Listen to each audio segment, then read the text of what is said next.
ಇನ್ನು D K Shivakumar ಸೇರಿದಂಥ ಜನಸ್ತೋಮಕ್ಕೆ ಕೇಳಿದಂಥ ಪ್ರಶ್ನೆ, ಕೇವಲ 2 ವರ್ಷಕ್ಕೆ ಮಾತ್ರ ನಾನು ಸಿ ಎಂ ಆಗಿರಬೇಕಾ ಅನ್ನುವಂಥ ಪ್ರಶ್ನೆ. ಬರೀ 2 ವರ್ಷಕ್ಕೆ ನಾನು ಸಿ ಎಂ ಆಗಬೇಕಾ, ನನ್ನನ್ನು ಬಿಟ್ಟುಬಿಡಿ, ನಾನು ರಾಜ್ಯ ಸುತ್ತಬೇಕು, ಪಕ್ಷ ಕಟ್ಟಬೇಕು, 2028ಕ್ಕೆ ಮತ್ತೆ ನಾನು ಬರಬೇಕು. ಕನಕಪುರದಲ್ಲಿ ನಡೆದಂಥ ಕೃತಜ್ಞತಾ ಯಾತ್ರೆಯಲ್ಲಿ ಡಿ ಕೆ ಶಿವಕುಮಾರ್ ಅಬ್ಬರಿಸಿರುವಂಥ ರೀತಿ ನೋಡಿ. ಒಳ್ಳೆ ರೀತಿಯಲ್ಲಿ ಅಧಿಕಾರ ಮಾಡಿ ಈ ರಾಜ್ಯದಲ್ಲಿ ಒಂದು ಸಾಕ್ಷಿ ಗುಡ್ಡೆ ಬಿಟ್ಟು ಹೋಗುತ್ತದೆ. ನಮ್ಮ ಬದುಕು ಯಾವುದು ಶಾಶ್ವತ ಅಲ್ಲ. ನಾನು ಬರೀ 2 ವರ್ಷದ ಮುಖ್ಯಮಂತ್ರಿ ಆಗಿರ್ಬೇಕಾ? ನಾನು Hotel Management with AI.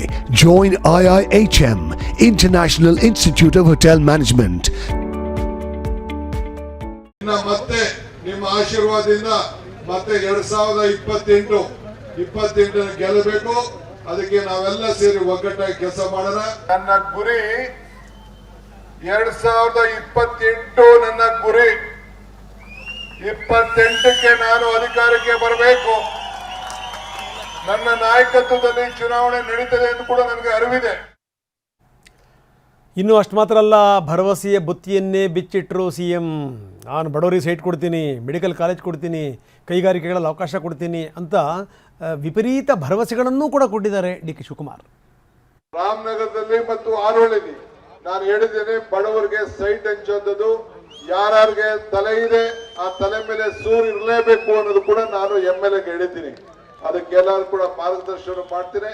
ತಾಳ್ಮಗಿರಿ ಒಂದು ಹೊಸ ಮೆಡಿಕಲ್ ಕಾಲೇಜನ್ನ ಕನಕಪುರದಲ್ಲಿ ಪ್ರಾರಂಭವನ್ನ ಮಾಡಂತ ತಾಲೂಕದಲ್ಲಿ ಮಾಡಂತ ಕೆಲಸ ಅದು. ಆ ತಾಲೂಕು ಹಾಸ್ಪಿಟ್ಲು ನಿಮ್ಗೂ ಅನುಕೂಲ, ಕನಕಪುರದವ್ರಿಗೂ ಅನುಕೂಲ.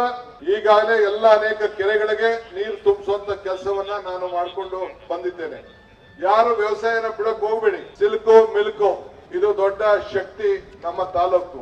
ಇಲ್ಲಿ ಕೈಗಾರಿಕೆ ಕೂಡ ಇಲ್ಲಿ ಬೆಳೀತಾ ಇದೆ. ಅವರು ಕೂಡ ನಾನು ಹೇಳ್ತೇನೆ, ಎಲ್ಲ ನಮ್ಮ ಸ್ಥಳೀಯರಿಗೆಲ್ಲ ಕೂಡ ಅವಕಾಶವನ್ನು ಮಾಡಿಕೊಡ್ಬೇಕು ಅಂತ ಹೇಳಿ ಕಟ್ಟಬದ್ಧವಾದಂತ ಆದೇಶವನ್ನ ಅವ್ರಿಗೂ ಕೂಡ ನಾನು ಕೊಡೋನಿದ್ದೇನೆ. ನಾನು ಇಲ್ಲಿ ಡಿ ಕೆ ಶಿವಕುಮಾರ್ ಅವರ ಮಾತಲ್ಲಿ ಬಹಳ ಪ್ರಮುಖವಾದಂಥ ಮಾತೇನು ಅಂತಂದರೆ, ನನ್ನ ಮನೆ ಬಾಗಿಲು JDSನವ್ರಿಗೂ ತೆರೆದಿರುತ್ತೆ, BJPಯವರಿಗೂ ತೆರೆದಿರುತ್ತೆ ಅನ್ನೋದ್ರ ಮುಖಾಂತರ ಬರುವಂಥವರೆಲ್ಲರೂ ಕೂಡ ಬನ್ನಿ ಅನ್ನುವಂಥ ಮಾತನ್ನು ಕೂಡ ಹೇಳಿದ್ದಾರೆ ಡಿ ಕೆ ಶಿವಕುಮಾರ್. ಜನತಾದಳದ ಕಾರ್ಯಕರ್ತರು BJPಯವರು ಕೂಡ ನಾನು ಮನವಿ ಮಾಡ್ತಾ ಇದ್ದೇನೆ, ಎಲ್ಲರೂ ಕೂಡ ನಿಮ್ಮ ತಲೆಯಿಂದ ತೆಗೆದಾಕಿ.